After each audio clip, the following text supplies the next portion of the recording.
मुस्लिम समुदाय का ये कहना है, इनका एक सवाल है सारी जनता से कि जिस तरीके से वक्फ बोर्ड में गैर समुदाय के लोगों को शामिल करने की बात हो रही है, क्या वैसे ही मंदिरों में, गुरुद्वारों में, ईसाई घरों में, इन सब जगहों पे भी क्या मुसलमान को सेवक के तौर पे जगह दी जाएगी? आप जो इस बात को स्वीकार करेंगे?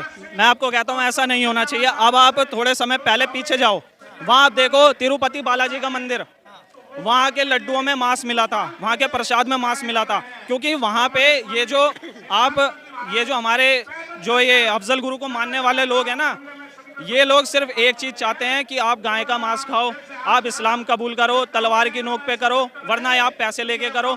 और जो हिंदू आज ये चीज़ सोचता है ना कि इन लोगों को हमें क्या करना है, अपना भाई मानना है, तो पहली बात ये है कि मुल्ला भाई है और आप उनके लिए सिर्फ चारा हो, वक्त आने पे वो आप भी और खा भी जाएंगे।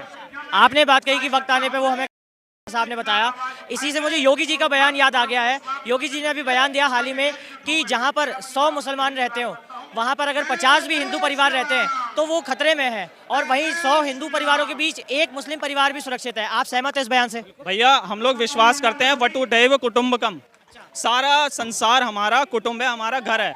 हमारे घर आए दुश्मन का भी हम सम्मान करते हैं, लेकिन ये सच है कि जहाँ पे टोपी वाले और ऊंचे पजामे वाले होंगे, वहाँ पे कम हिंदू नहीं रह सकता, किसी भी कीमत पे नहीं रह सकता। और इसका नज़ारा आज आपको भारत के कई राज्यों में देखने को मिल भी जाएगा। सिंपल सी चीज़ है, हिंदुओं अपनी एकता बढ़ाओ। मैं नहीं कहता कि आप 10 बच्चे करो, 20 बच्चे करो, एक बच्चा करो लेकिन महाराणा प्रताप जैसा करो, एक बच्चा करो लेकिन महाराणा सांगा जैसा करो, और एक बच्चा करो जो लड़की को ऐसा अपनी बेटियों को, अपनी बहनों को, चिन्नम्मा कित्तूर की रानी थी उस समय का एक वो था, महारानी चिन्नम्मा ने उनकी गर्दन काट के ले आई थी। वो ये शौर्य था हमारी भारत की नानियों का, सम्मान था। हम लोग कहते हैं ना कि प्रथमम शैलपुत्री चा, द्वितीयम ब्रह्मचारिणी, तृतीयम ब्रह्म चंद्र घंटेति, कुष्मांडेति चतुर्थकम, पंचमम स्कंद मातेति, षष्ठम कात्यायनीति चा, सप्तमम कालरात्रि ते, महागौरी च शाश्मम, नवम सिद्धिदात्री चा, नवदुर्गा प्रकीर्तितः।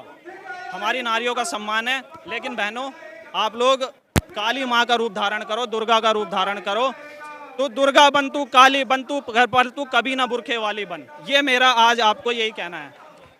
योगी जी ने अभी हाल ही में बयान दिया है। सर, आपसे मैं पूछना चाहूँगा कि इस देश में जब मुसलमानों के बीच में हिंदू सुरक्षित नहीं है, लेकिन हिंदुओं के बीच में मुसलमान सुरक्षित है, आप सहमत हैं इस बयान से? भाई, जिस जगह 10 घर मुसलमान के हों और 100 घर हिंदुओं के हों, उस जगह मुसलमान सुरक्षित हैं, और जिस जगह 100 घर मुसलमानों के हों और 50 घर भी हिंदुओं के होंगे, वो सुरक्षित नहीं है। क्यों सुरक्षित क्यों नहीं है? क्या ऐसा है वहाँ? ये भाईचारा, इनके भाईचारा जानते हो तुम क्या है? ये भाई नहीं है, ये पहले अपने बहन के भाई बन जाए तब भाईचारा निभाना। ये अपने गाय को काटना छोड़ जाए तब हम भाईचारा निभाएंगे। ये साले जिहादी मानसिकता वाले भाई बनाकर चारे की तरफ पीछे से काटते हैं। अच्छा, अगर मुस्लिम समुदाय इस बात को स्वीकार नहीं करता बिल के लिए कि बिल वक्फ बोर्ड में संशोधन होना चाहिए, तो अगला कदम आप लोगों का क्या होगा? भाई, संशोधन डंके की चोट पर होगा। अमित शाह जी ने साफ स्पष्ट भाषा में बोल दिया है कि संशोधन होगा, कोई का माई का बाप नहीं रोक सकता, संसद होगा। और संशोधन नहीं होता है तो अभी नेक्स्ट एजेंडा हमारा सनातन बोर्ड खड़े करेंगे। सनातन बोर्ड तो बनेगा, 30% वालों के लिए वक्फ बोर्ड हो सकता है, तो 70% वालों के लिए सनातन बोर्ड क्यों नहीं हो सकता? आप कहना चाह रहे सनातन बोर्ड होना चाहिए? और क्या हो? तो हमने ये भी सवाल किया था मुस्लिम समुदाय से, तो उनका कहना था कि सनातन बोर्ड आप बना सकते हैं, हमें कोई दिक्कत नहीं है, लेकिन सुनिए, लेकिन सरकार वक्फ बोर्ड को छोड़ दे हमारे ऊपर, वो हमारी धार्मिक आस्था का केंद्र है, हमारी धार्मिक स्वतंत्रता का हनन ना करे। सरकार उनको कह रहा है। एक कॉमन सी बात है, जो जमीन है उसका प्रूफ दिखाता है, जितनी जमीन है वो ले लें। और जो कुंभ पे प्रूफ दिखा दिया, सूरत में नगर निगम की बिल्डिंग थी भाई, नगर निगम की बिल्डिंग, उस पर भी वक्फ का दावा कर दिया, मुकेश अंबानी की वक्फ पे दावा कर दिया, तो ये क्या है बताओ? आपका कहना है कि अगर वक्फ बोर्ड नहीं हटता तो सनातन बोर्ड होना चाहिए देश में? जी, बिल्कुल। गैर राजी संशोधित करना पड़ेगा। सरकार नहीं करवाएगी तो हिंदुओं का जन सैलाब निकलेगा पूरे देश में। शासन बहादुर शाह जफर के बाद खत्म हो गया। 1947 में दोबारा वल्लभ भाई पटेल जी ने सबको एकत्रित करके एक देश बनाया। तो अब किसने दान दिया भाई? हमारे रजवाड़ों की भी जमीनें थी, हमने तो दान नहीं दी, हमने दी है। तो उस समय जो मुस्लिमों की पॉलिटिक्स थी, जो ऊपरी बैठे नेता थे, तो राजाओं ने दान दे दी कि हाँ भाई चल दे दिए थे।